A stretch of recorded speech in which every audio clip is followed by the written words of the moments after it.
பஷீர்னு ஒருத்தருங்க, உங்களுக்கு தெரியாததல்ல, பக்கத்து ஊர் தான், பிரமாதமான எழுத்தாளர். அவர் ஒரு வாட்டி ஒரு சம்பவம் அவருக்கு நடக்குது, அதை அவர் பதிவு பண்றாருங்க. நான் அதை வாசித்ததற்கு பிறகு அவர் இன்னொரு கதையை எழுதுறார்.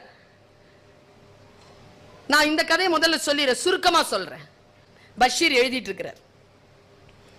எத்தனை நாள் அவர் அப்படி உட்கார்ந்து இருந்தாருன்னு அவருக்கே நினைப்பில்லை. 2 நாளா 3 நாளான்னு. திடீர்னு அவருக்கு பசிக்குது.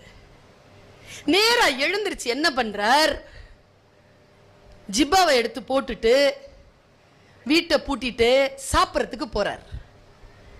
2 ரூபாய் மசால் தோசை உட்காந்து சாப்பிடுறார்.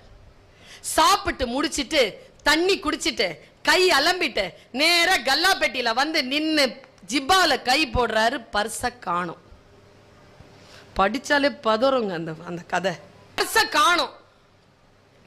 தொழாவறாரு, காணோம். வீட்டுல விட்டுட்டு வந்துட்டேன், நான் தெரியல, காணோம்.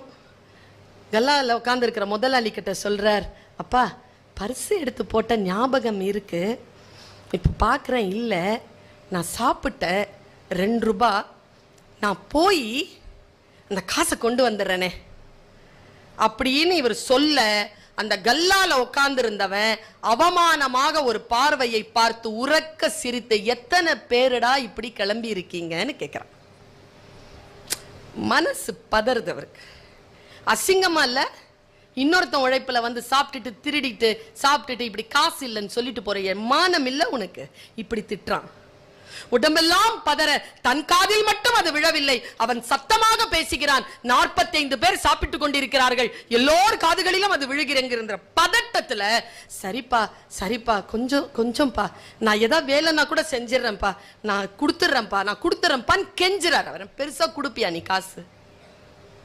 உன்னை பார்த்தாலே தெரியுதடா உங்ககிட்ட காசு இல்லைன்னு. அவர் எழுதிக்கிட்டே இருந்தாரா, 3 நாள் எழுதிட்டு இருந்திருக்கிறாரு. முகமெல்லாம் சோகமா இருக்கு. அவர் இன்னும் குளிக்கவும் இல்லை, தூங்கல. உடனே அவர் சொல்றார், அந்த கல்லாப்பெட்டிக்காரன் சொல்றான், சட்டையை கழட்டுடா, சட்டையேறா அப்படின்ன உடனே திரும்பி பார்க்கிறார். 45 பேரும் வேடிக்கை பார்த்துட்டு இருக்காங்க. இவர் மனசுல சொல்லிக்கிறார், உங்களுக்காகத்தானே எழுதுகிறேன், 2 ரூபாய் கொடுக்கறதுக்கு உங்கள யாரும் இல்லையா? அவருக்கு வாயிலிருந்து வார்த்தை வரவில்லை. அவர்களை வேடிக்கை பார்த்து விட்டு சட்டையை கழட்டுறார். அவன் அதை அப்படியே கல்லாப்பெட்டியில போடுறான். தம்பி, நான் போய் உனக்கு வேலை ஏதாவதுனா செஞ்சிடறேன், நான் போய் காசு எடுத்துட்டு வரதுக்கு மட்டும் எனக்கு அனுமதி கொடு. மானத்தோட போயிருவியாடா நீ? வேட்டியை கழட்டுடான்றான். அவர் பதறி கண்ணெல்லாம் கலங்க, நான் பதறி போனேன் என்று சொல்லிட்டு அந்த வேஷ்டியை அவிழ்க்கிறதுக்காக கைய வைக்கிறார். சார், எங்கிருந்தோ ஒரு குரல், சார் வேஷ்டியெல்லாம் அவுக்காத சார். நேரம் ஒருத்தன் உள்ள என்ட்ரி. என்னயா, எவ்வளோயா வேணும் உனக்கு? 2 ரூபா. இந்தாடா ஒரு 2 ரூபா போட்டு, சார் ஜிப்பா போடு சார், போடு சார். ஜிப்பாவை அவனே போட்டு விடுகிறான். வெளியில் கையை அழைத்து கொண்டு வந்து ஒரு இருட்டு பக்கத்தில் நிறுத்தி தன்னுடைய வேஷ்டியின் மேல் பகுதியை அவிழ்த்து அப்படி காட்டுறான். இதுல எது சார் உன்னுடைய கைப்பை? பணப்பை எடுத்துக்கோ சார்.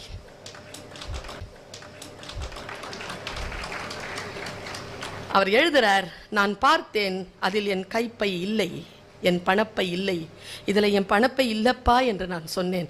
அவன் வேஷ்டியை மடித்து கட்டிக்கொண்டு முதுகை தட்டி கொண்டு, பத்திரமா வீட்டுக்கு போ சார் அப்படி என்று சொல்லிவிட்டு அவன் இருட்டில் கரைந்தான். நான் அவனையே பார்த்து கொண்டிருந்தேன். அவர் இப்படி கதையை முடிக்கிறார். தோழமைகளே, ஏதோ மறந்து விட்டேனே, இப்படி என் மானத்தை காப்பாற்றி அவன் பெயரை நான் கேட்டிருக்க வேண்டும். நான் எழுத்தாளன் இல்லையா? பெயரை நான் பதிவு செய்ய வேண்டுமே. ஐயோ, அவன் போய்விட்டானே.